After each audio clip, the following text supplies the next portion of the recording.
سیدنا نبینا شفیع ذنوبنا و طبیب قلوبنا ابی القاسم محمد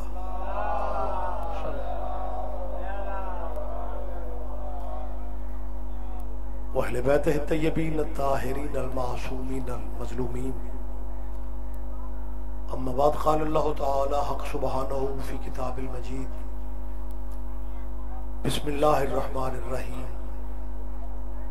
لقد کان لکم فی رسول اللہ اسوۃ حسنہ. عبادت میں مزید اضافہ فرمائیں صلوات بلند آواز سے.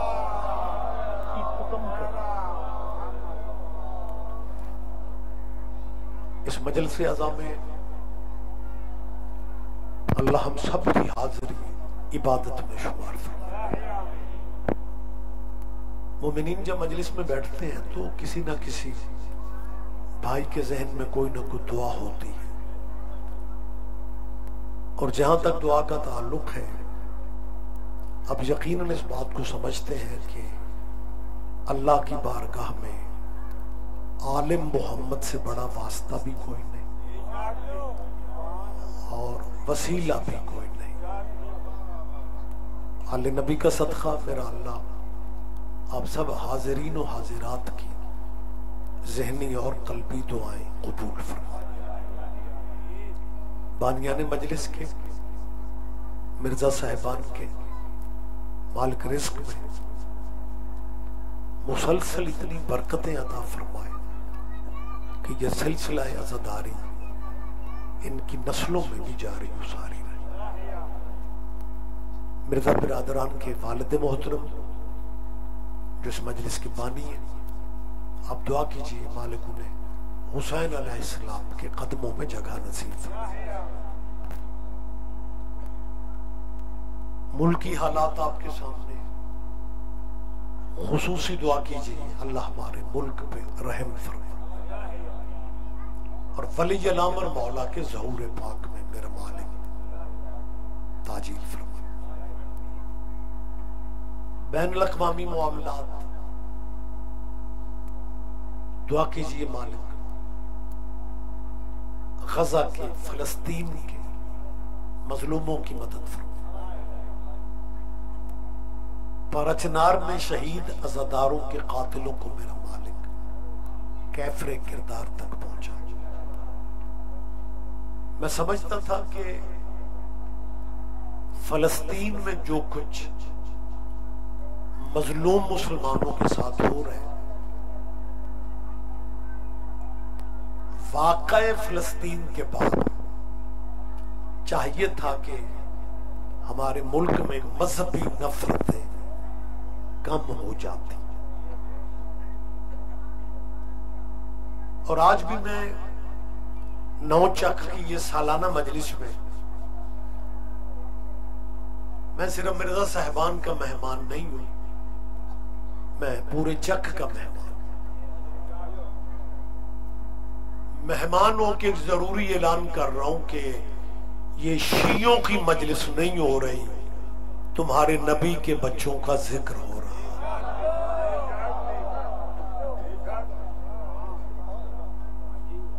مسلمانوں یار مذہب بے شک اپنے رکھو. کون آپ سے کہہ رہا ہے کہ آپ اپنا مذہب بدلیں؟ اپنے مذہبوں میں رہتے ہوئے صرف اتنا سوچ لو، مسلک جس پہ آپ ہیں بے شک رہیں، مذہب جس پہ آپ ہیں بے شک آپ اس پہ رہیں، لیکن صرف اتنا سوچ لیں کتنا عجیب لگتا ہے مجلس رسول اللہ کے بیٹوں کی، مجلس محمد عربی کی اولاد کی، پنڈ بھی مسلمانوں کا، چک بھی مسلمانوں کا، علاقہ بھی مسلمانوں کا، ذکر تیرے نبی کے بیٹوں کا ہوتا ہے، اور تو شیعوں کی مجلس کہہ کے چک ہی چھوڑ جاتا.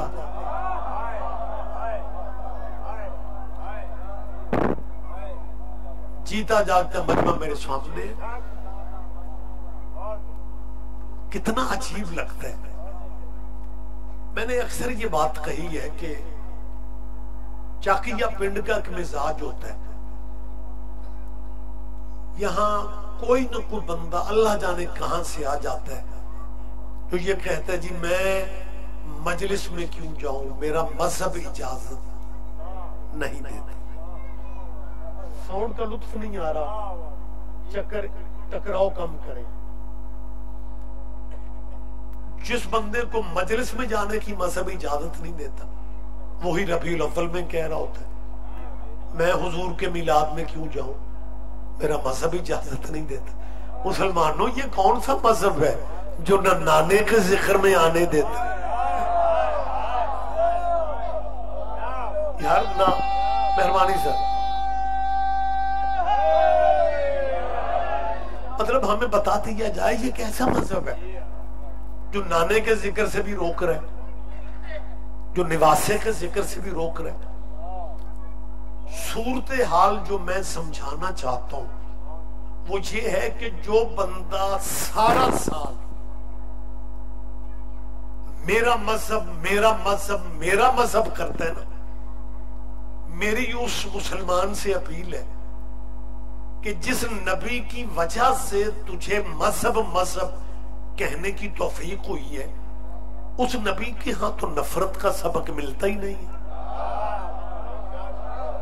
میری آواز اگر آپ تک پہنچ رہی ہے، اور جس نبی کا کلمہ پڑھ کے آپ اپنے آپ کو کہتے ہیں جی میرا مذہب یہ ہے میرا مذہب یہ ہے، اس نبی کے سر پہ کوڑا پھینکنے والی مشرکہ جب بیمار ہو گئی تھی حضور اس کی خیریت پوچھنے گئے تھے، مذہب پوچھنے تو نہیں گئے۔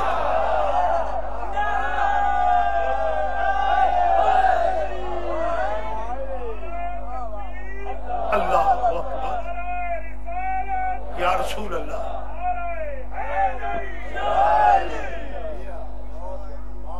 دیکھیں میں نے پہلے بھی کہا ہے، میں آپ بھی کہہ رہا ہوں، قطع میرے ذہن میں کسی مسلک سے نفرت ہے ہی نہیں۔ سید قبیلے سے میرا تعلق ہے، فقہ جعفریہ پہ میں عمل کرتا ہوں، میں صرف شیعوں کا مولوی نہیں، میں خود بھی شیعہ ہوں۔ سارے بندے دھیان نہیں دے رہے، آپ میں سے کافی بندے پریشان ہیں، ریاض رضوی سید بادشاہ آپ نے کیا کہا ہے کہ میں صرف شیعوں کا مولوی نہیں، میں خود بھی شیعہ ہوں، یہ کیا بات ہوئی؟ بھائی آپ کی خاموشی حق بجانب ہے، لیکن جو میں کہہ رہا ہوں غلط میں بھی نہیں کہہ رہا۔ سائنس اتنی ترقی کر گئی ہے کہ آج کل مولوی جس مذہب میں ہوتے ہیں اس مذہب پہ نہیں ہوتا۔ نہیں نہیں نہیں، اے سارے نہ ہی سمجھو تو ٹھیک ہے، تو سب آپ چاہیے، لیکن میں خود شیعہ ہو کے عزادار گھرانے سے میرا تعلق ہے، زندگی کا اعتبار کوئی نہیں۔ مسلمانوں بھائی ہو کے میں اس جگہ کا مہمان ہو کے میں 12 منت کر رہا ہوں کہ اللہ جانے آپ کے ذہنوں میں کس نے بٹھا دیے کہ جی مجلس میں نہیں جانا چاہیے، مجلس نہیں سننی چاہیے۔ یہ ذاکر مولوی دلیلیں آیت حدیثیں شیعہ خطیب یہ سب اس لیے دیتے ہیں یہ ہمارے بچوں کو شیعہ کرنا چاہتے ہیں۔ میں ان کی غلط فہمی کیمرے کے سامنے دور کر رہا ہوں، سنبھال کے رکھیں اپنے باپ دادے کے دین کو۔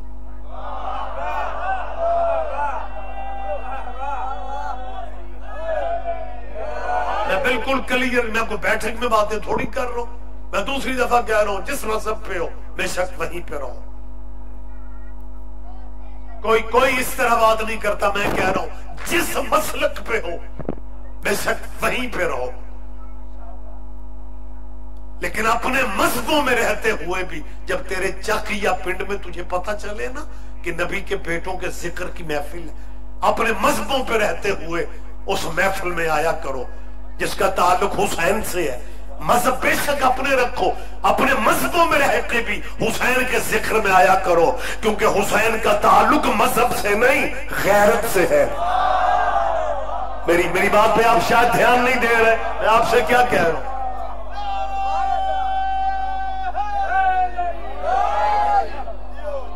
غیرت انسانی کا تقاضا ہے۔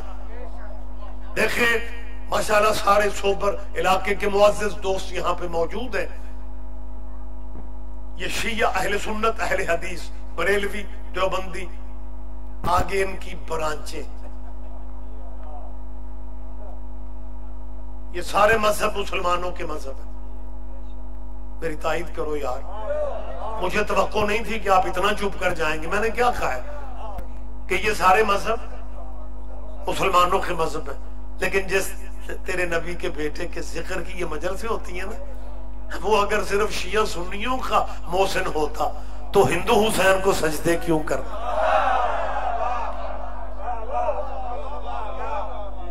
میرا خیال ہے میں نے پہلے بھی یہ بات آپ سے کسی مجلس میں کہی ہے کہ حیدرآباد کے ایک ہندو نے وہاں، کیونکہ ہندو آبادیاں بھی ہیں، باخبر دوست بیٹھے ہوئے ہیں وہاں، مجھے مجلس کے بہت عرصہ پہلے کی بات جانے کا اتفاق ہوا تو ایک ہندو مجھ سے ملنے آیا اور اس نے کہا جی آپ کیونکہ سید ہیں میں نے آپ کی جد کا قصیدہ لکھا اور وہ میں آپ کو سنانا چاہتا ہوں.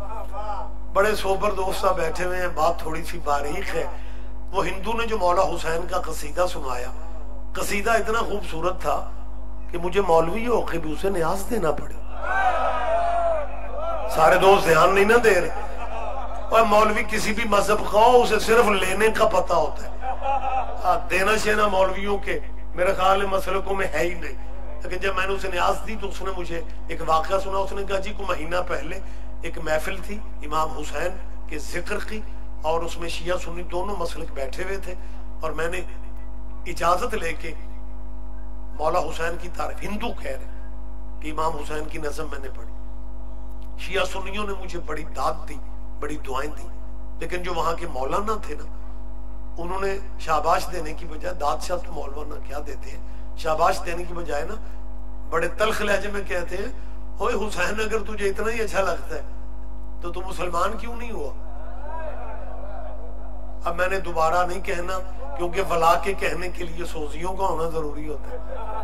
میں مولوی بندہ ولا کے کہتا اچھا نہیں لگتا، لیکن جو بندے بھائی متوجہ نہیں تھے نا ان کے لیے آج خود ہی مجھے ولا کے کہنا ہے. ان مولانا نے کیا کہا کہ اگر تجھے حسین اتنا ہی اچھا لگتا ہے، اصل میں وہ ہندو وہیں کا تھا، اسی محلے کا تھا، وہاں ہندو آبادیاں بھی ہیں، وہاں مسلمان بھی رہتے ہیں. مولانا کو پرابلم ہندو سے نہیں تھی. نہیں سارے بندے دھیان جو نہیں دے رہے آپ انہیں مہربانی سر، مہربانی یا علی سید صاحب، انہیں پرابلم ہندو سے نہیں تھی. ہندو سے پرابلم ہوتی تو پھر کہیں اور ملتے تو یہ کہہ سکتے تھے یار تو مسلمان ہی نہیں ہو رہا. لیکن انہیں پرابلم ہوئی اس نظم سے کہ ہم مسلمان ہو کے حسین کی بات نہیں کر رہے اور یہ ہندو ہو کے حسین کے، لہذا جلے سڑے لہجے میں کہتے ہیں. اور تجھے اگر حسین اتنا ہی اچھا لگتا ہے تو تو ابھی تک مسلمان ہی نہیں ہوا. اس ہندو نے کیا کہہ دیا؟ اس نے کہا قبلہ میں کب کا مسلمان ہو جاتا اگر یزید مسلمان نہ ہوتا. کیا کہنے آپ جیئے سر. بہت شکریہ. اللہ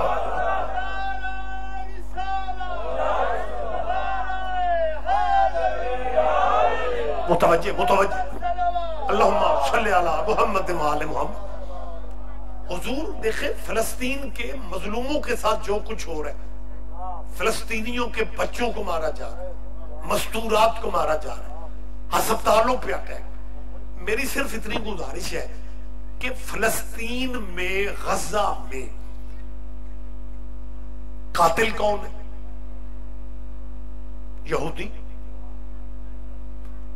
لیکن جو سمجھدار مسلمان ہے وہ جب اسے وہاں کے ظلم کی خبر آتی ہے تو وہ کیا کہتے ہیں؟ یار فلسطین میں تو کربلا بن گئی ہے. اس کا مطلب ہے جہاں ظلم ہوتا ہے پھر مذہب نہیں رہتا. میری بات پہ اگر آپ دھیان دے رہے ہیں، حضور آپ دانا دوست ہیں، میں موجود بات کرتا ہوں. اچھا ایک اور حسنین مالک تمہیں بھائیوں سمیت آباد و شاد رکھے. یہ سلسلے آپ کے میں نے پہلے بھی دعا کی ہے، آپ کی اگلی نسلوں میں مالک ان عزاداریوں کو جاری رکھے. ہمارے پاکستان کے جو جذباتی مسلمان ہیں نا انہیں ہم نے بڑا پریشان دیکھے. وہ کہتے ہیں یار فلسطین میں جنہیں مارا جا رہا ہے ان مرنے والوں میں شیعہ تو کوئی بھی نہیں ہے، لیکن مدد وہی کر رہے ہیں جو علی جن ولی اللہ پڑھتے ہیں. یہ وہ حقائق ہیں جو بالکل سارے مذہبوں کے سامنے. فلسطین میں، غزہ میں شیعہ پبلک میں کہہ رہا ہوں کہ وہاں پہ شیعہ آبادیاں نہیں ہیں، وہاں پہ شیعہ مسلک کے لوگ نہیں ہیں. مدد سعودی عرب کو کرنی چاہیے تھی، میزائل ان کے دشمنوں پہ ایران مار رہا. لہذا اگر آپ اجازت دیں میں اس بات کو تھوڑا آگے بڑھا رہا ہوں. مشرق صاحب نے فون پہ کہا، کہنے لگے رضی صاحب ایک بات آپ سے کہنی. میں نے کہا جی فرمائیں. کہنے لگے فلسطین میں شیعہ تو نہیں ہے نا؟ میں نے کہا نہیں. تو آپ شیعہ مدد کیوں کرتے ہو ان کی؟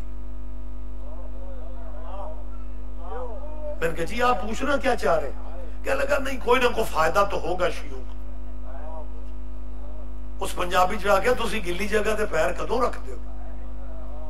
میں کہا قبلہ میں اگر آپ اجازت دیں تو آپ کو وجہ بتا دیتا ہوں کہ ان مظلوموں کی مدد شیعہ کیوں کر رہے ہیں. جو مدد کے لیے نہیں پہنچ پا رہے وہ اپنے اپنے علاقوں میں بیٹھ کے ان مظلوموں کے لیے دعائیں کر رہے ہیں. پاکستان میں کراچی میں بہت بڑا جلوس جسے حکومت پاکستان نے روکا، فلسطین کے حق میں وہ جلوس نکالنے والے ماتمی تھے. وہ حضرتار سے کہتے ہیں یہی تو ہمیں سمجھ نہیں آتا کہ مدد جو ہے، دعائیں ہیں، احتجاج ہے ان فلسطین کے مظلوم مسلمانوں کے لیے شیعہ کر رہے ہیں. وہاں یا تو آپ کے مسلک کے لوگ مرتے ہوتے پھر تو بات سمجھ میں آتی ہے. مسلک ہمارے کے لوگ مر رہے ہیں، ہم چپ ہیں، آپ میدان عمل میں. یہ ہمیں سمجھ نہیں آ رہی یہ سب کیا ہو رہا ہے.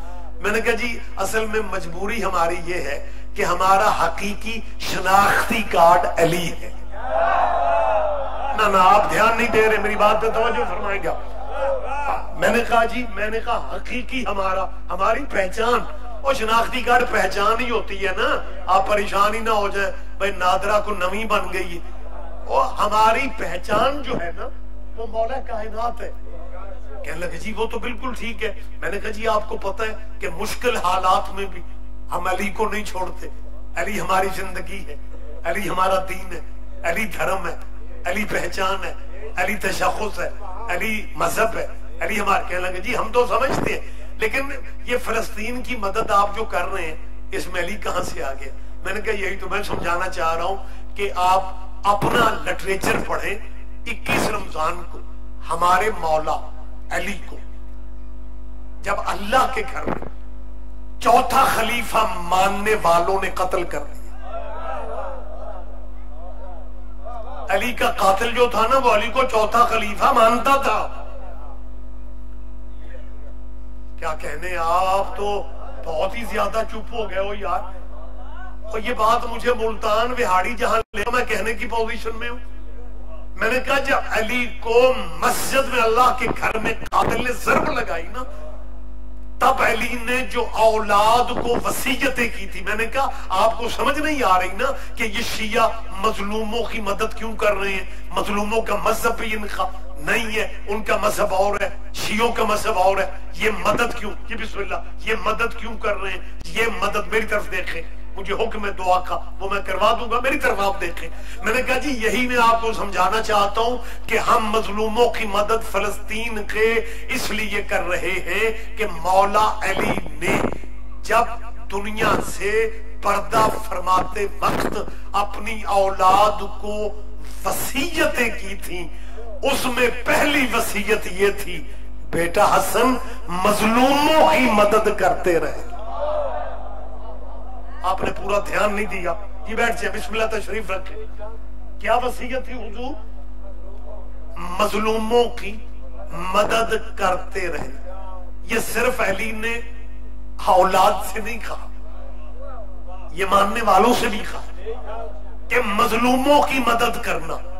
مظلوموں کی، میں نے کہا ہم فلسطین کے تیرے ہم مذہبوں کی مدد اس لیے کر رہے ہیں کہ علی نے مظلوم کی مدد کا کہا تھا، مظلوم کا مذہب نہیں بتایا تھا. سن لیا کریں، یہ باتیں بھی سنا کریں آپ. علی نے مظلوم کا مذہب نہیں بتایا، لہذا جو جب جہاں بھی مظلوم ہوگا ہم پہ لازم ہے اپنے مولا کی بات مانے. ہم نے مظلوم کی مدد کرنی ہے. یہ تو مسلمان ہے نا، مظلوم غیر مسلمان بھی ہو ہم اس کی بھی مدد کریں گے، ظالم مسلمانوں کے تخت پر بھی بیٹھ جائے ہم اسے رضی اللہ کبھی بھی نہیں کہیں۔ کیا کہنے کیا کہنے کیا کہنے۔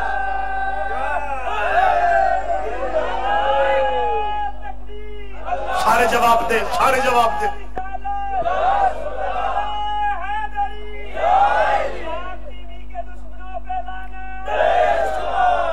متوجہ ہے صاحبان؟ اللہم صلی علی محمد وآل محمد۔ اور میں آج اگر آپ اجازت دیں میں ایک چھوٹی سی وضاحت کرنا چاہ رہا ہوں کہ لوگ چالاکیاں تھوڑی کر رہے ہیں، دینی معاملے میں بھی بندے باز نہیں آتے، بندے فرنٹ پہ اللہ کو کر دیتے ہیں، ان اللہ نہ متھا کون لائے۔ جڑے بندے منو صرف ویکھ دیو میرا کو لین دین دا رولا ہے، ہر بات پہ توجہ فرماؤ میری جان، میں ہوں آپ سے بات جی بسم اللہ، نہیں کوئی بات نہیں، مہربانی یا رسول اللہ۔ بھئی ایک بندہ جب کہتے جی ہم اللہ والے ہیں،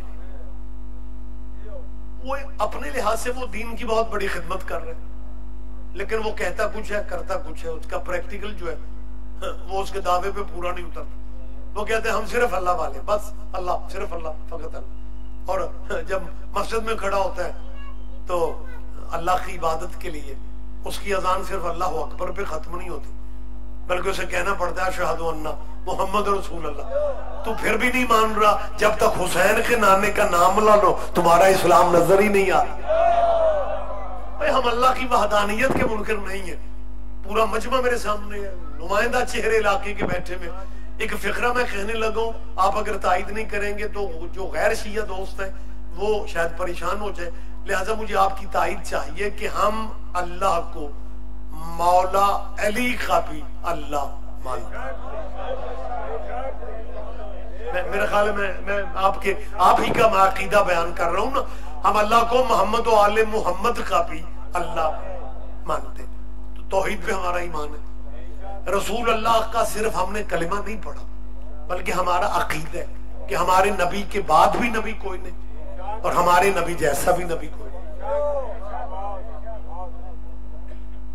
صرف ہم نے رسالت کا کلمہ نہیں پڑھا، بلکہ ہمارا کلمہ اور عقیدہ گواہی دے رہے کہ ہم ختم نبوت کا اقرار کرنے والے لوگ ہیں۔ مجھے یاد ہے کہ میٹنگ میں حسنین پنجاب امن کمیٹی کا صوبائی کمیٹی کا اجلاس تھا، ایز اے ممبر میں بھی اس میں تھا، مولانا ایک ساتھ میرے بیٹھے ہوئے تھے، جب چائے کی بریک ہوئی تو کہتے ہیں رضی صاحب آپ سے ایک بات پوچھنے، میں نے کہا جی فرما، کہ لگے آپ بتا سکتے ہیں کہ علی ولی اللہ کا فائدہ کیا ہے؟ میں نے کہا قبلہ کہیں آپ کی بازار میں دکان تو نہیں ہے تو علی کا بھی فائدہ پوچھ لیں؟ کہنے لگا نہیں پھر بھی علی کا فائدہ بتائیں آپ۔ میں نے کہا قبلہ بڑے بادشاہ لوگ ہیں آپ، جو بس میں منجن بیچتا ہے وہ منجن کے 9 فائدے سناتا ہے، آپ علی کا فائدہ پوچھ رہے ہیں۔ دھیان دیا کرو میرا بیٹا ان باتوں پہ دھیان۔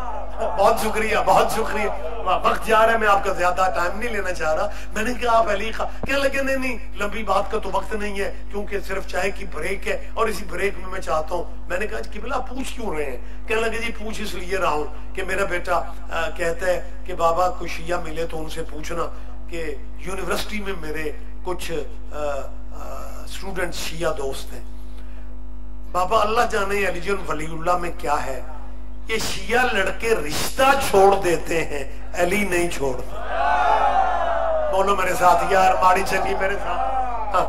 لہٰذا وہ میرا بیٹا بار بار پوچھ رہا تھا تو میں نے بیٹے کو بتانا ہے۔ میں نے کہا قبلہ آپ اب یہ بھی پابند کر رہے ہیں کہ مختصر بات کی جائے؟ کہنے لگے ہاں وہ تو ہے کیونکہ بریک کا ٹائم کم ہے، پھر میٹنگ شروع ہو جانی ہے۔ اب ایک فائدہ بتا دیں اگر آپ اجازت دیں، وہ ایک فائدہ جو میں نے قبلہ کے سامنے گزارش کی تھی میں آپ تک بھی پہنچا دیتا ہوں، اہل اسلام بچوں تک بھائیوں تک ہماری بات پہنچ جائے۔ میں نے کہا جی آپ ختم نبوت سے واقف ہیں؟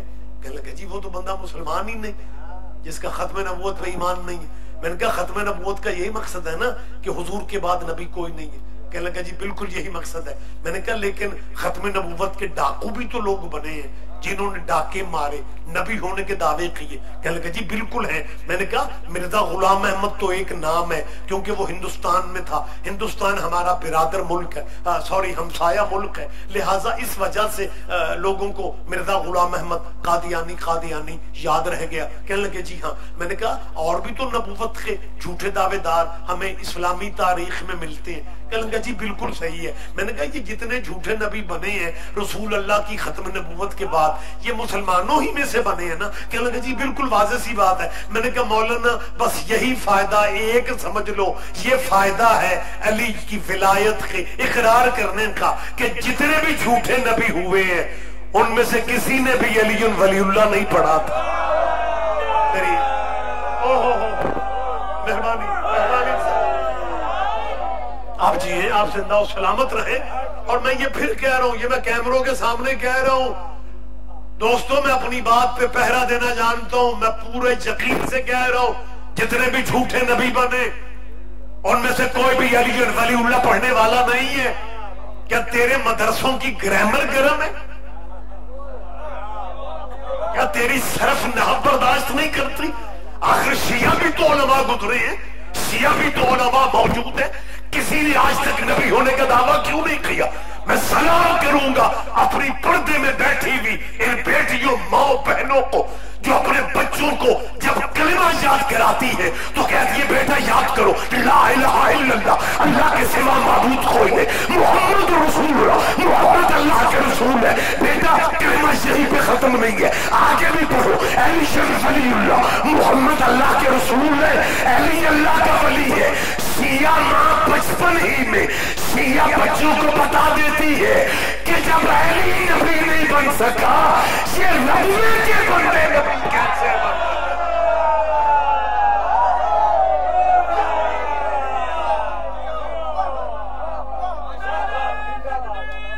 اللہ. جواب دیا کریں, نعرے کا جواب دیا کریں. آپ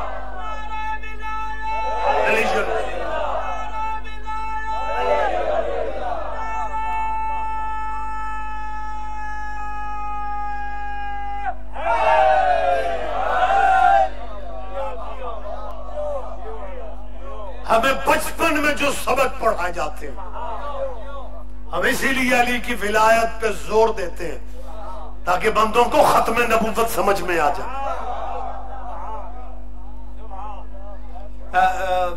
ایک الزام میرے مسلک کے ذاکرین پہ اکثر ہمارے دوست لگاتے ہیں کہ جی یہ شیعہ علی کو حد سے نہیں, وہ ایک الگ بحث ہے, وہ ایک الگ بات ہے کہ ہمیں حد بتائیں. میں اس بحث میں نہیں جا رہا, لیکن کہا تو جاتا ہے نا کہ جی علی کو حد سے بڑھا دیتے ہیں. مجھے یاد ہے بہت عرصہ بعد سے بات نکل رہی ہے, مائنڈ نہیں کریں گے آپ.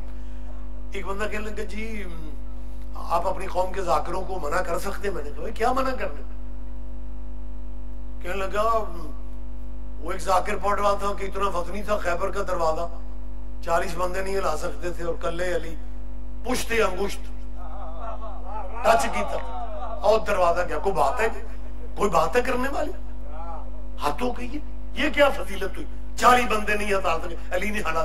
میں نے کہا خبر آپ کیوں غصے میں بلڈ پریشر اپنا ہائی کر رہے ہیں؟ خیبر تو تھا ہی نہیں. کہنے لگے کیا مطلب؟ میں نے کہا نہیں تھا خیبر. یقین ہی نہیں آ رہا. میں نے کہا قبلہ نہیں تھا خیبر. میں معافی مانگ لوں گا اپنے مولا سے کہ مولا آپ بھی تو اپنے دور میں گزارے کرتے رہے. کوئی بات نہیں, کوئی بات نہیں, کوئی بات نہیں, نہ خیر ہے, خیر ہے, بہت شکریہ. میں نے کہا نہیں تھا خیبر. آپ ہمارے بھائی ہیں, ہم بھائیوں کو ناراض تو نہیں نہ کر سکتے. اب آپ میں سے جو بندے پریشان ہیں, رضی صاحب آپ کیا قربانی دے رہے ہیں کہ خیبر ہی نہیں تھا؟ بھائی بالکل یہ مرزا صاحب ایسے ہی ہے جیسے ایک بندہ کراچی سمندر کے کنارے سیر کرنے گیا اور وہاں سے بالٹی پانی کی بھر کے گھر لیا, اور بچوں سے آگے کہتا ہے پچھلے ویک پہ آپ گئے تھے نا تو کتنا سمندر اچھل رہا تھا, میں پوری بالٹی نکال کے لے آیا. اب دیکھیں گے سمندر کیسے اچھلے. آپ کے کیا کہنا؟ مجھے اندازہ ٹائم زیادہ ہو چکا ہے, اور دوسرا بندہ کلفٹن جا کے سمندر کے دوسرے کنارے پہ 2 بالٹیاں ڈال کے آ کے بچوں سے کہے کہ نیٹ کو ٹھیک تو نہیں آ رہا لیکن بیٹا کل کی خبریں ضرور دیکھنا، سمندر میں 2 بالٹیاں میں نے اضافی ڈال دی ہیں، اللہ جانے کتنے جزیرے ڈوبنے ہیں، بیٹا بتانا کسی کو نہ، گھر سے بات نکلنی نہیں چاہیے، بندے کہیں گے تمہاری مت ماری گئی ہے، وہ سمندر ہے، بالٹیاں پانی کی ڈال دو، پھر بھی اس نے سمندر ہی رہنا ہے، بالٹیاں وہاں سے نکال لو، اس نے اوے علی کے فضائل کے سمندر میں خیبر نہ بھی رہے، علی پھر بھی علی۔ بہت شکریہ، بہت شکریہ سر۔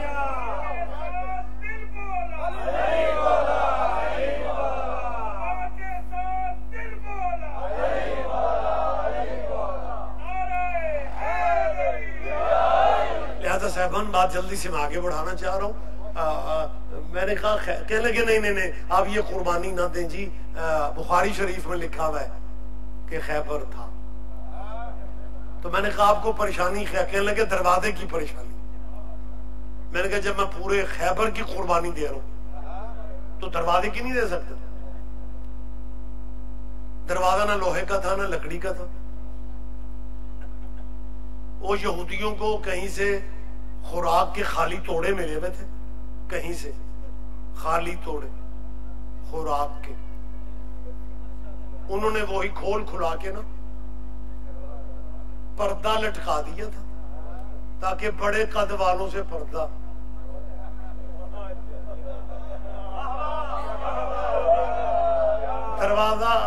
دروازہ نہ لوہے کا تھا نہ لکڑی کا تھا، ایویں شیعہ جی اتنا فضل، میں نے کہا کچھ بھی نہیں تھا، بڑے مطمئن ہوئے کہنے لگے سید صاحب آپ کا، میں نے کہا بالکل نہیں تھا، نہ لوہے کا نہ لکڑی کا، پردہ لٹکا ہوا تھا، علی نے جا کے یوں کر کے پردہ کھینچا، پردہ گر گیا اور شیعوں نے نعرے مارنے شروع کر دیے، علی فاتح خیبر، علی فاتح، میں نے کہا کچھ بھی نہیں تھا، پردہ تھا جو علی نے گرا دیا، میں نے کہا پھر بھی علی کی فضیلت پہ کمی نہیں آئے گی، پتہ ان مجاہدوں کا کرنا پڑے گا جن سے 39 دن وہ پردہ بھی نہیں کھینچ سکا، کیا کہنا ہے، کیا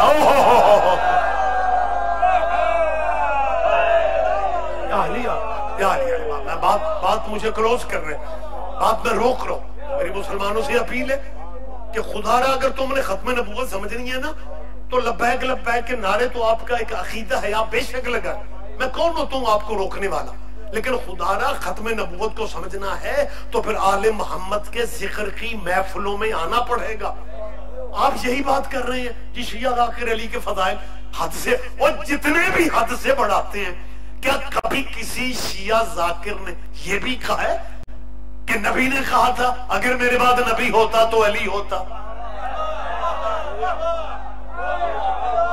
اور تمہیں ختم نبوت کیسے سمجھ میں آئے گی، مجلس میں آنا پڑے گا، ہم نے علی کے فضائل جتنے بھی پڑھے، ہم نے یہ نہیں کہا کہ حضور نے کہا تھا اگر میرے بعد ہم نے ختم نبوت میں گنجائش ہی نہیں دی، تو جمعے کے جمعے سناتا پھرتا ہے حضور نے کہا تھا اگر میرے بعد کوئی نبی ہوتا تو وہ ہوتا، جب ہونا ہی نہیں پھر کیوں ہوتا؟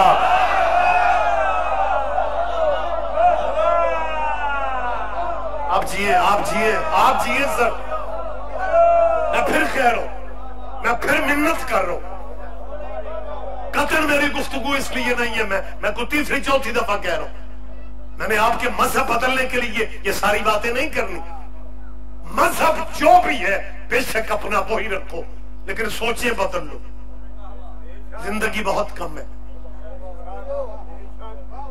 اب مقابلہ مذہبوں کا نہیں ہے، اب مقابلہ دین کا دین سے ہے،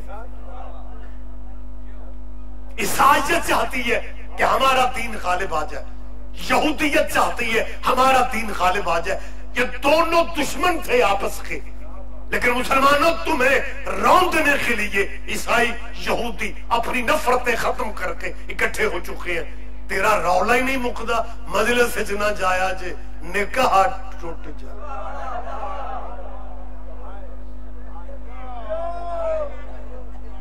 نکاح سے کچا دھاگا اور میرا خیال ہے اس دنیا میں ہے کوئی نہیں، اب تو خیر موسم ٹھنڈ ہے، لیکن اگر کہیں مجلس گرمیوں میں ہو، جیسے محرم گرمیوں میں آتے ہیں، سبیلیں میرا خیال ہے اس قدر ہوتی ہیں، اور بچے جو ہوتے ہیں وہ اتنا پانی پیتے نہیں جتنا گراتے ہیں. مجلس والے گیٹ پہ پانی ہی پانی گراؤ، کوئی سلپ ہو کے بچہ گر جائے، اللہ نہ کرے. تو یہ تو بندے کہہ سکتے ہیں اور مجلس سے نہ جایا جے بان ٹوٹ جاتی. رش کی وجہ سے بندہ سلپ ہو سکتا ہے، لیکن نہ بازو ٹوٹتا ہے نہ ٹانگ ٹوٹتی ہے، فریکچر نکاح پہ جا پڑتا. اگر آپ اجازت دیں مرزا صاحب، میں سارے احکامات کی اب تعبیر سوچ رہا ہوں، جلدی جلدی بات مجھے ختم کرنا ہے، لیکن یہ غلط فہمیاں بھی ساتھ ساتھ ہمیں دور کرنا ہوتی ہیں. جی مجلس میں جانے سے نکاح ٹوٹ جاتا ہے. اگر آپ اجازت دیں میں ایک ضروری اعلان کر رہا ہوں. اہلیان علاقہ سے میری اپیل ہے کہ جو مولوی یہ کہتا ہے کہ مجلس میں جانے سے نکاح ٹوٹ جاتا ہے، کبھی حوصلہ ہمت کر کے چلو اگر یہ مسئلہ ٹھیک ہے کہ نکاح ٹوٹ جاتا ہے، پھر سارے نہ آؤ، جن کی ابھی نکاح نہیں ہوئے انہیں اجازت دے دو. وہ مجلسوں میں آ کے دیکھیں، شاہ جی وہ دیکھیں کہ مجلسوں میں ہوتا کیا ہے. مجلسوں میں ذکر ان کا ہوتا ہے جن پہ آپ بھی درود نہ پڑھے تو آپ کی نماز نہیں ہوتی. میری بات پہ دھیان دیں گے آپ. اور صاحبان محترم ماشاءاللہ پنچایتی چہرے میرے سامنے بیٹھے ہوئے ہیں، میں بالکل مذہبی تعصب میرے ذہن میں نہیں ہے. قرآن لاؤ میرے سر پہ رکھو، بین العلمین، میں حلفاً قسماً خیر ہوں کہ میرے کسی مذہب سے میرے ذہن میں نفرت نہیں ہے، کیونکہ میں اور آپ ایک ہی ملک کے رہنے والے ہیں یہاں. اور جس ملک میں الیکشن میں شیعہ سنی بھائی بن جاتے ہیں، مجلس والے دن کیا ہو جاتا ہے؟ بولے میرے ساتھ، آپ پریشان ہو گئے. اور بیٹا ویڈیو بن رہی ہے، تو فون تے بیٹھا، تو نہ میں نے سبحان اللہ کرنی ہے، انج کر کے میں نے ویکھ رہے. رحمت فرماؤ یار. اور یہ جو بندے پہلے نمبر پہ ہوتے ہیں نا، یہ بے نیاز ہی ہوتے ہیں. وہ سمجھتے ہیں ساری ذمہ داری کوئی نہیں. آپ کی بہت ذمہ داری ہے بیٹا، آپ میری بات پہ دھیان دیں. اور یار یہ جو بندہ کہہ دیتا ہے جی مجلس میں جانے سے نکاح ٹوٹ جاتا ہے، اگر آپ اجازت دیں میں ایک اہم بات کرنا چاہ رہا ہوں. میں قطن میں یہ اس لیے نہیں کہہ رہا کہ میں مرزا صاحبان حسنین علی اثر ان لوگوں کا مہمان ہوں اور میں جو چاہوں کہہ دوں. نہیں، ایسا نہیں، بالکل نہیں. میرا خطاب ایک مذہب سے نہیں ہے، بلا تفریق سارے دوستوں سے ہے. میں کہہ رہا ہوں یہ جو بندے کہتے ہیں مجلس میں جانے سے حسین کے ذکر سے نکاح ٹوٹ جاتا ہے، کیا ان علماء کو خطبات جمعہ میں جمعہ پڑھاتے ہوئے یہ نہیں کہنا چاہیے تھا کہ شراب پینے سے نکاح ٹوٹ جاتا؟ میری بات پہ توجہ فرما. انما الخمر والمیسر والانصاب والازلام رجس من عمل الشیطان فاجتنبوہ. کون سا مذہب ہے مسلمانوں کا جو حرمت شراب پہ متفق نہ ہو؟ جب سارے مذہبوں میں شراب حرام ہے تو قبلہ آپ یہ خطاب فرمائیں کہ شراب پینے سے نکاح ٹوٹ جاتا ہے، بدکاری کرنے سے نکاح ٹوٹ جاتا ہے، بت پرستی سے نکاح ٹوٹ جاتا ہے، جوا کھیلنے سے نکاح ٹوٹ جاتا ہے، شطرنج سے. وہ کہنا تو یہ چاہیے تھا. ہاں آپ یہ کہتے کہ یتیموں کے باغ پہ قبضہ کرنے سے نکاح ٹوٹ جاتا ہے. نہیں، میرا خیال ہے بندے ذہنی طور پہ کہیں اور پہ. وہ جو کہنا چاہیے تھا وہ کہہ نہیں رہے، اور کہہ یہ رہے ہو جی مجلس سننے سے نکاح ٹوٹ جاتا ہے. جلدی جلدی مجھے ایک فقرہ کہنے دیں. آج میری پورے علاقے کے دانا پنچایتی بزرگوں سے ایک اپیل، مذہب اپنے رکھو، مسلک اپنے رکھو. اگر آل محمد کے ذکر کی محفل میں بیٹھنے سے نکاح ٹوٹ جاتا ہے، پھر غیرت مند بنو اور ہمیں اپنے بابا آدم کا حق مہر بتاؤ کیا تھا.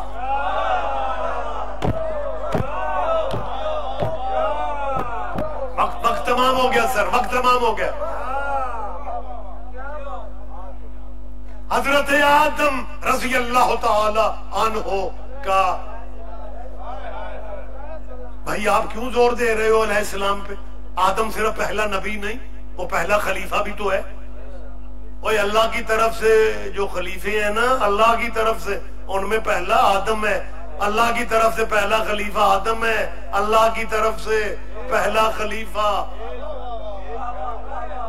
قرآن مجید میں دانا دوست بیٹھے ہوئے ہو، خلیفہ کا لفظ ہی حضرت آدم کے لیے بولا گیا، انی جاعل فی الارض خلیفہ۔ یہ آیتیں آپ کے ذہن میں مجلسوں کا فیض ہے، آیات کافی ساری آپ کو یاد ہو چکی ہوتی ہیں۔ یہ خلیفہ کا لفظ اللہ آدم کے لیے کہہ رہے ہیں، تو جب آدم خلیفہ بھی ہے تو جب نبی ہونے کی بات کریں گے پھر علیہ السلام کہہ لیں گے، اور جب خلافت کی بات کریں گے تو پھر آدم کو رضی اللہ نہیں کہنا چاہیے۔ سارے مسلمان کہیں گے نہیں جی نہیں، آپ رضی صاحب ہمارے مہمان ہیں، ہم آپ سے کیا کہیں، رضی اللہ آدم کو نہیں کہا جا سکتا۔ اس کا مطلب ہے جو خلیفے اللہ کی طرف سے ہوتے ہیں وہ خلیفے بھی علیہ السلام ہوتے ہیں۔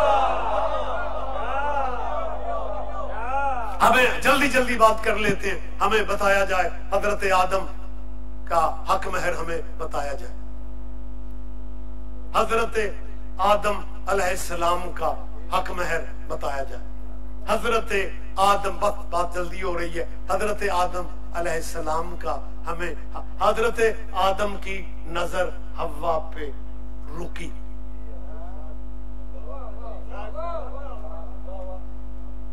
حضرت حوا پہ حضرت آدم کی نظر رکی۔ غیب سے آواز آئی، آدم اس خاتون سے تمہارا نکاح ہوگا۔ میں کل ہی سواد لے رہے ہیں یار، اللہ کرے آپ مل جائیں، اس خاتون سے تمہارا نکاح ہوگا۔ بابا بشریت، بابا انسانیت، حضرت آدم نے کہا دیر کس بات کی ہے؟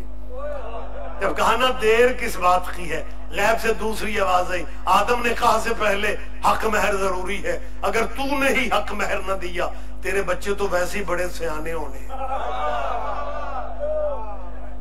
آدم حق مہر کے بغیر، جی بسم اللہ سر، آدم حق مہر کے بغیر نکاح نہیں ہو پائے گا۔ آدم حق مہر کے بغیر، آدم حق مہر کا تعین ضروری ہے۔ تو پوری دنیا انسانیت کے بابا ہو، حق مہر پہلے طے ہوگا۔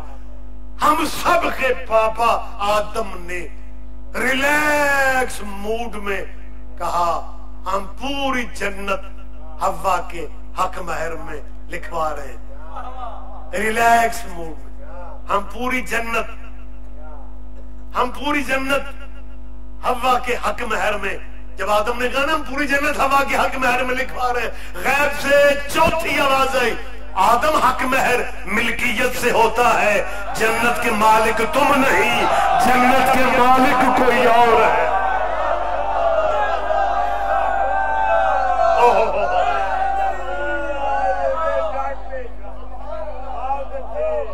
آپ جیئے سر، آپ زندہ و سلامت رہے۔ بس گفتگو تمام ہو گئی، میں کسی شیعہ عالم کا حوالہ نہیں دے رہا، ہمارے اہل اسلام بھائیوں کا بر صغیر کا بہت بڑا علمی گھرانہ شاہ ولی اللہ محدث دہلوی، نام یقیناً آپ میں سے کوئی دوستوں کے ذہن میں ہوگا، شاہ ولی اللہ محدث دہلوی کے بیٹے، ان کی اولاد شاہ عبدالعزیز محدث دہلوی، یہ خود لکھ رہے ہیں، شاہ عبدالعزیز لکھ رہے ہیں کہ جب آدم پریشان ہو گیا کہ حق مہر کے بغیر نکاح نہیں ہوتا، حق مہر دینے کو میرے پاس ہے کچھ نہیں، غیب سے پانچویں آواز آئی، آدم انہیں یاد کرو جنہیں مشکلوں میں یاد کیا جاتا ہے، 9 دفعہ آل محمد پہ درود پڑھ لے تیرا حق مہر ادا ہو جائے۔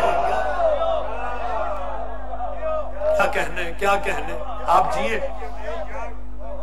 درود پڑھا گیا، اللہم صلی علی محمد و آل محمد۔ اپنے مذہبوں میں رہ کے ہمیں صرف اتنا بتاؤ، مجلسوں میں ہم نہیں جانا، بچوں مجلس میں نہیں جانا، اور میں پہلے بھی کہہ رہا ہوں آل محمد کا تذکرہ کرنے والے لوگ ہیں، اور تو گلی بدل جاتا ہے، یہ آل محمد والے ہیں، اور درود والا قبیلہ شیعوں کو دے کے تم نے اپنے پاس رکھا ہی کیا ہے؟ اور کمال ہو گیا کہ درود ریگولر پڑھتے ہیں،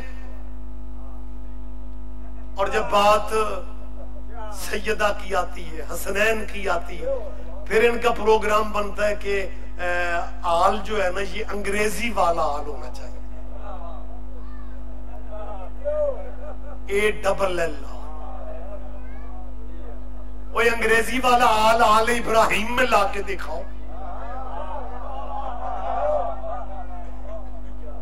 میرے بندے ہاتھ ہیں مسلمانوں، یہودی اور عیسائی مسلمانوں کو برداشت نہیں کر رہے، اپنے بچوں کو مجلسوں میں بھیجو، کیونکہ اگر تیرے بچوں نے کہیں عیسائیوں سے انہیں بات کرنا پڑ گئی اور عیسائی آگے سے کہہ دے کہ تم کہتے ہو تمہارے نبی کی شخصیت افضل ہے، دین افضل ہے، تمہارا مسلک افضل ہے، تمہارا اسلام افضل ہے، تمہارا نبی افضل ہے، اور دلیل سے بات کرو، اور دلیل میں اگر عیسائیوں نے یہ کہہ دیا کہ ہمارے عیسیٰ نبی کی ماں کے کھانے تمہارا قرآن کہتا ہے جنت سے آتے تھے، اور تم مسلمان اپنے نبی کی ماں کو جنتی بھی نہیں سمجھتے، افضل کون ہے، کہاں جاؤ؟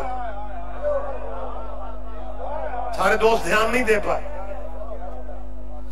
مسلمانوں تمہارے لٹریچر میں کیا نبی کے والدین کے دین اور مذہب پہ بحثیں نہیں کی گئی؟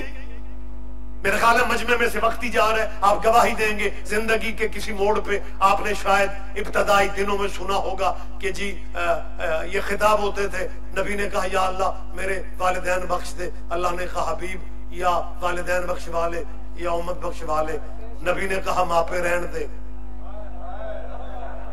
امتی امتی امتی، میری امت کو بخش دینا، میرے ماں باپ کو نہ بخش، میری امت کو بخش دینا، میری امت کو بخش دینا۔ میں سے بخشی امت سے پوچھ رہا ہوں، کبھی اکیلے میں بیٹھ کے سوچنا، جو بچہ اپنے ماں باپ سے وفا نہیں کر رہا تمہارا کیا کرے گا؟ اور صاحب جو یہ لفظ عیسائی کہتے ہیں کہ ہمارے نبی کی ماں کے کھانے جنت سے آتے تھے، یہ قرآن کہہ رہے ہیں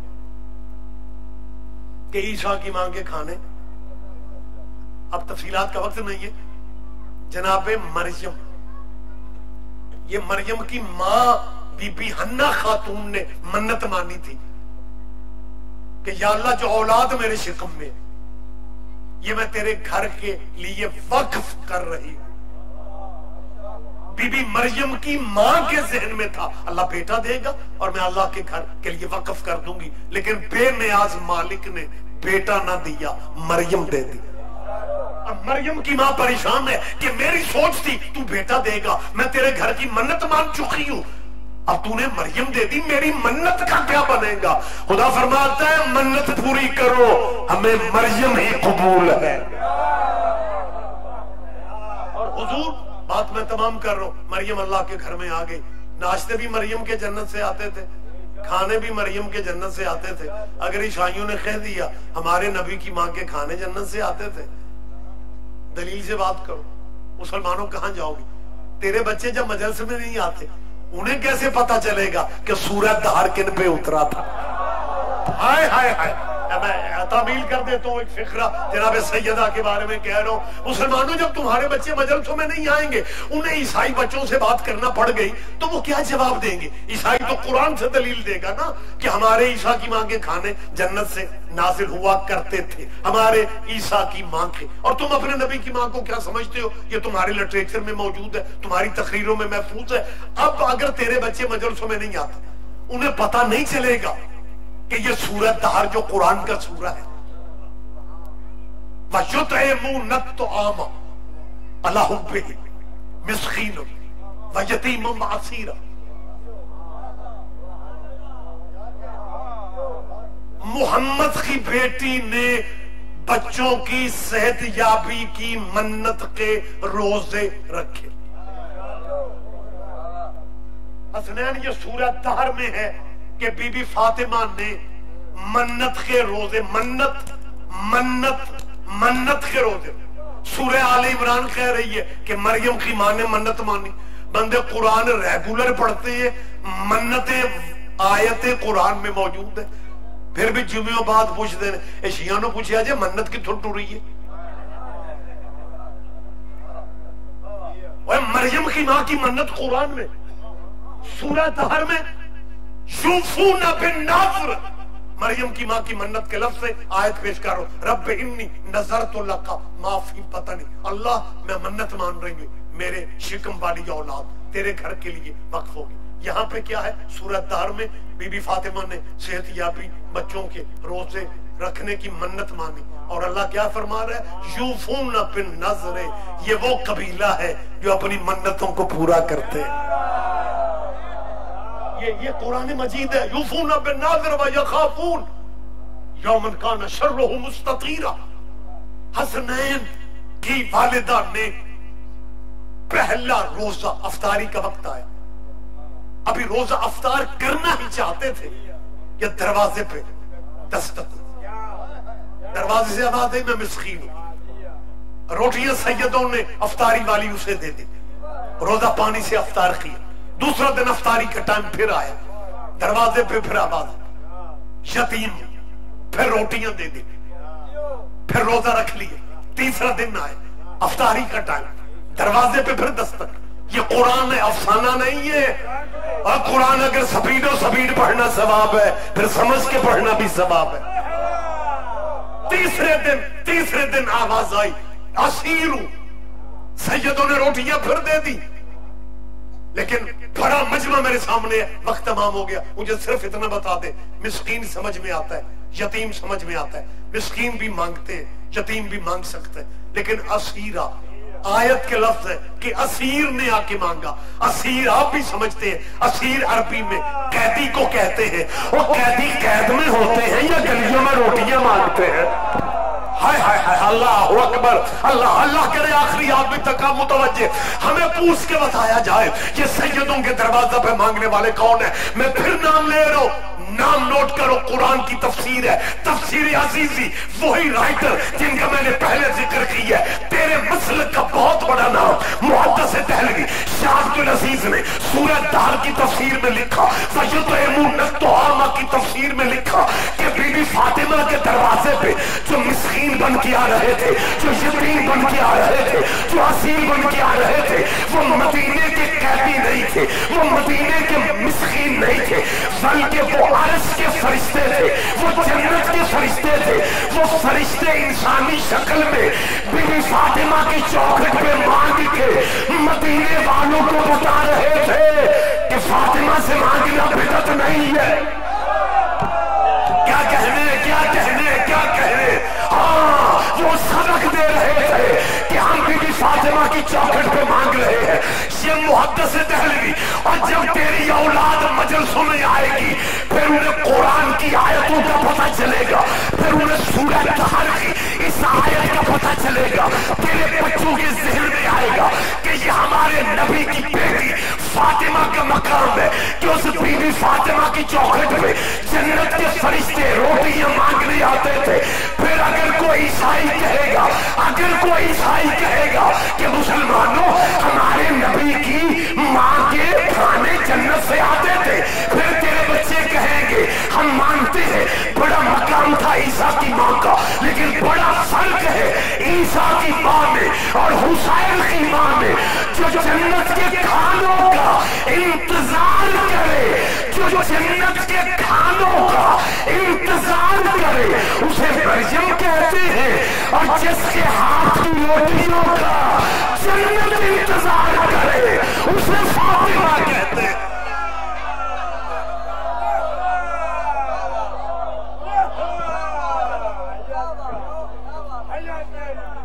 جس کا اتنا مقام تھا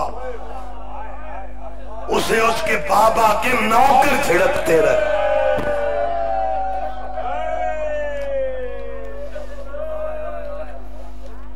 میرے استاد محترم 2 منٹ مجھے دیں گے. مبلغ اعظم مولانا محمد اسماعیل مرحوم کا یہ ریاست کے علاقہ میں 3 دن مناظرہ ہوا تھا بی بی کے حق کے موضوع پہ. اور ایک بات یاد رکھے، جب دربار میں گئی تھی نا تیرے نبی کی بیٹی، دربار والے کہہ رہے تھے کہ نبیوں کا ورثہ نہیں ہوتا، نہ نبی ورثہ چھوڑتے ہیں نہ نبی ورثہ لیتے ہیں. نہ لیتے ہیں، میری طرف دیکھیں، نہ نبی ورثہ لیتے اور نہ آگے دیتا ہے. یہی سبب ہے کہ بی بی فاطمہ دربار میں جب اپنے حق کا دعویٰ کرنے گئی ہے پھر فضہ کو لے کے نہیں گئی. دوسری کنیز ہے بی بی کی، جسے بی بی بہن کہتی تھی، ام ایمن. فضہ کو بہن کہتی تھی، یہ بھی کنیز ہے سیدوں کی، تیرے نبی کے دروازے کی، لیکن ایک کنیز ہے ام ایمن. جو پڑھے لکھے دوست بیٹھے ہوئے ہیں وہ میری بات کی کسی بھی مذہب کے میری بات کی تھا. یہ ام ایمن کون ہے؟ یہ اصل میں کنیز تھی نبی کے بابا حضرت عبداللہ کی. جب عبداللہ دنیا سے چلے گئے نبی کو باپ کی کنیز ورثے میں ملی. بی بی بتا رہی تھی کہ اگر نبی ورثہ نہ لیتے ہیں پھر ام ایمن میرے دروازے پہ نوکریاں کیوں کر رہی؟ 3 دن مناظرہ حق زہرا پہ. یہ ریاست آپ کے قریبی علاقہ میں اہل سنت کی طرف سے قاضی سید الرحمن علوی مناظر تھے، شیعوں کی طرف سے مبلغ اعظم. 3 دن مناظرہ چلا حق زہرا پہ. جب قاضی دلیلیں دے دے کے بچتا رہا، تیسرے دن مولوی اسماعیل نے کہا قاضی لوگوں کا ٹائم ضائع نہ کر، اگر محمد کی بیٹی کا بنتا نہیں تھا نا، قرآن تیری میز پہ ہے، قرآن سر پہ رکھ کے ایک دفعہ کہہ دے کہ بی بی مانگنے نہیں گئی. میں شیعوں کا سب سے بڑا مناظر اعظم باغ فدق کے موضوع پہ اپنی شکست لکھ دوں گا. قاضی کہتے میرے ذہن میں آیا کہ اتنا بڑا مولوی میرا مذہب اختیار کرے گا، مولوی اسماعیل میرے مذہب میں آ جائے گا، اپنی شکست مان لے گا. قرآن لوگ تھانوں میں اٹھاتے سچے نہیں ہوتے، کچہریوں میں بندے عدالتوں میں قرآن اٹھا لیتے سچے بھی نہیں ہوتے. جو عذاب آئے گا دیکھا جائے گا. قاضی کہتے میں نے پروگرام بنا لیا کہ آج میں نے قرآن اٹھا کے کہہ دینا ہے کہ تم شیعہ غلط کہتے ہو، بی بی فاطمہ حق مانگنے نہیں گئی. قاضی کہتے میں نے مولوی اسماعیل سے کہا اسماعیل اپنی بات پہ قائم ہو؟ اسماعیل کہتے ہاں میں قائم ہوں. قاضی نے قرآن یوں سر پہ رکھا، ابھی قاضی نے قسم اٹھائی نہیں. یا مولوی اسماعیل کی آواز آئی اچھا بی بی تیری قسمت. شاید میں سمجھا نہیں سکا. مولانا اسماعیل نے کہا اچھا بی بی تیری قسمت. اور دوسرا فقرہ مبلغ اعظم نے کہا، دوسرا فقرہ یہ تھا، دوسرا فقرہ پہلے یہ کہا اچھا بی بی تیری قسمت، اور دوسرا فقرہ کہا میری شہزادی ہے محمد کی بیٹی. میں اس سے زیادہ آپ کی وکالت نہیں کر سکتا، میں اس سے زیادہ تیری وکالت. لوگ کہتے قاضی کے سر پہ قرآن تھا، قاضی کی چیخیں نکل گئی. اس نے رو کے کہا اسماعیل سچ کہہ رہا ہے. لوگوں محمد کی بیٹی زخمی ہو کے دنیا سے گئی. آخری لفظ ہے، آخری میں فکر کہہ رہا ہوں، نصیبوں کا ماتم ہے. اللہ جانے ہم میں سے آئندہ سال کون ہوگا، جو ہوگا وہ ایام سیدہ منائے گا. یہ پردے میں میری بیٹیاں بہنیں سن رہی ہیں، میرے ساتھ یہ بھی دعا مانگے. آپ بھی دعا مانگو اللہ چھوٹے چھوٹے بچوں کی ماں نہ مر جائے، اللہ چھوٹے بچوں کی ماں نہ مر جائے. جب زہرا دنیا سے گئی ہے حسن کی عمر 7 سال تھی، حسین کی عمر 6 سال تھی، شام والی بی بی کی عمر 5 سال تھی، چھوٹی مخدومہ 5 سال کی تھی. روتی آنکھوں سے دعا مانگو اس عمر میں بچوں کی ماں نہ مر جائے. اس عمر میں میں پھر کہہ رہا ہوں اور نصیبوں کا ماتم ہے، میں سیدوں کے تیری منت کر رہا ہوں. دعا مانگو اس عمر میں بچوں کو اللہ نہ کرے بچے کم سن ہو اور بچوں کی ماں بیمار ہو جائے. پھر رشتہ دار بیوی ہے جب خیریت پوچھنے جاتی ہے وہ مائیں کی فکر کہتی ہے بیماری میری زیادہ ہے. دعا مانگو ان بچوں کے لیے اللہ مجھے زندگی دے دے، میں بچوں کے لیے جینا چاہتی ہوں. اس کا مطلب ہے بچے چھوٹے ہوں تو ماں مرنا نہیں چاہتی. بچے چھوٹے ہو اللہ جانے میں سمجھا ہی نہیں سکتا. بچے چھوٹے ہو پھر کوئی ماں مرنا نہیں چاہتی. اللہ جانے امت نے کتنا مارا تھا محمد کی بیٹی کو کہ وہ باپ کی قبر پہ آ کے کہہ رہی تھی بابا دعا مانگ تیری فاطمہ کو موت آ جائے، بابا تیری فاطمہ مر جائے. آباد رہو آباد رہو. یہ نصیبوں کا ماتم ہے، یہ نصیبوں کا گریہ ہے. آخری فقرہ حسنین تمہارے بچے سلامت رہے. آخری فقرہ میرے بھائی پردے میں میری بیٹیاں. آخری فقرہ دعا میرے ساتھ مانگو کسی کی وہ بیٹی نہ مر جائے جس کی اولاد چھوٹی ہو. کسی کی وہ بیٹی نہ مر جائے. میں ایک جگ میں بات کر رہا ہوں، میں ایک دیہات میں بات کر رہا ہوں. بیٹیاں بیاہ دی جائیں نا اور اگر انہیں موت آ جائے پھر ان بیٹیوں کی موت کے اعلان 2 جگہوں پہ ہوتے ہیں، ایک پیکے چک میں ایک سورے چک میں. اور تیری بیٹیاں مر جائیں 2 جگہوں پہ اعلان ہو. ہائے محمد کی بیٹی جس کی موت کا اعلان ہی نہیں ہوا. علی کہہ رہا تھا بیٹا اونچا نہ رونا. آواز لو آواز لو. آخری فکریں آخری میں لفظ کہہ رہا ہوں. نصیبوں کا ماتم ہے. اللہ نہ کرے اللہ نہ کرے. میں بس آخری فکرہ بہت ٹائم ہو گیا. آخری فکرہ آذان قریب ہے. اللہ نہ کرے چھوٹے بچوں کی ماں بچے چھوٹے ہوں نا بچے چھوٹے ہوں اور ماں مر جائے. رشتہ داروں کا ہجوم ہوتا ہے. پھر کیا ہوتا ہے کہ رشتہ دار بیویاں مرنے والے کے بچوں کو اٹھائے پھرتی ہے. کوئی 2 سال کے بچے کو اور رشتہ داروں سے کہتی ہے یہ چھوٹا بیٹا ہے. کوئی 3 سال کی بیٹی کو یہ مرنے والے کی بیٹی ہے. کم سن بچوں کو پتہ نہیں چلتا کہ ہمارے ساتھ کیا ہوا ہے. وہ مہمانوں کا رش دیکھتے ہیں. انہیں دل میں چھوٹے بچوں کو ماں کے مرنے کا دل میں احساس نہیں ہوتا. لیکن جب رات ہوتی ہے نا بچوں کے سونے کا ٹائم ہوتا ہے پھر وہ ڈھونڈتے ہماری اماں کدھر گئی. جب علی نے زہرا کو دفنایا آخری رات کا ٹائم تھا. فضا روشنی لے کے آئی ہے کہ یا علی ہم پھر اجڑ گئے.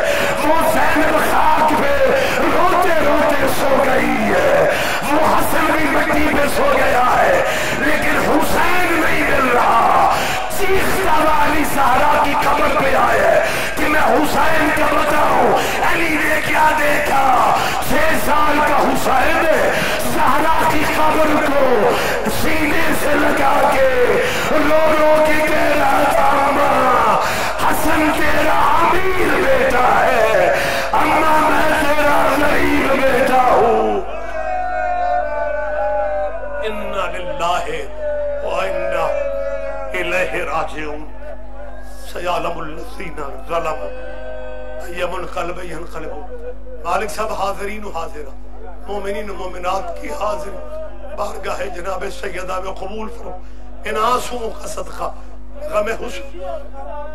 میرے بھائی کے والد کی صحت علیل ہے. دعا کرے مالک انہیں صحت دے. جتنی دعائیں آپ ذہنوں میں رکھتے مالک صاحب بیماروں کو صحت دے. بے اولاد بھائیوں کو اس بی بی رباب کے ان لمحوں کا صدقہ جب زندان شام میں ہاتھ پھیر کے مٹی پہ کہتی تھی اللہ جانے ماں کے بغیر تو کیسے سویا ہو. بے اولاد گودیوں کو ماتمی اولاد عطا فرما. ماتمی بیٹے عطا فرما. جو مقروض ہے مالک ان کے قرض غیب سے ادا فرما. جو حج و زیارات کی خواہش رکھتے ہیں انہیں حج و زیارات نصیب فرما. میرے ملک کو امن کا گہوارہ بنا دے. مظلومین کی جی بسم اللہ میرے ذہن میں جی بسم اللہ. مظلومین جہاں کی مالک مدد فرما. وہ پارا چنار کے مظلوم ہیں وہ فلسطین کے مظلوم ہیں وہ کشمیر کے مظلوم ہیں. مالک مظلوموں کی مدد غیب سے فرما. ربنا آتنا فی الدنیا حسنہ فی الآخرۃ حسنہ وقنا عذاب النار. آج کی یہ 1 دسمبر کی سالانہ مجلس عزا آپ دعا کیجئے. اس کا جتنا ثواب ہے وہ مرحوم ہمارے مرزا قربان حسین جو میرے بھائیوں کے والد مرحوم ہیں مالک ان کے سارے سفر آسان فرما. انہیں حسین بادشاہ کے قدموں میں جگہ نصیب فرما. اس خاندان کو سمیت سب عزاداروں کو مالک ہر مصیبت سے محفوظ فرما مامون فرما اور ہمارے وارث کے ظہور میں تاکید فرما یا علی.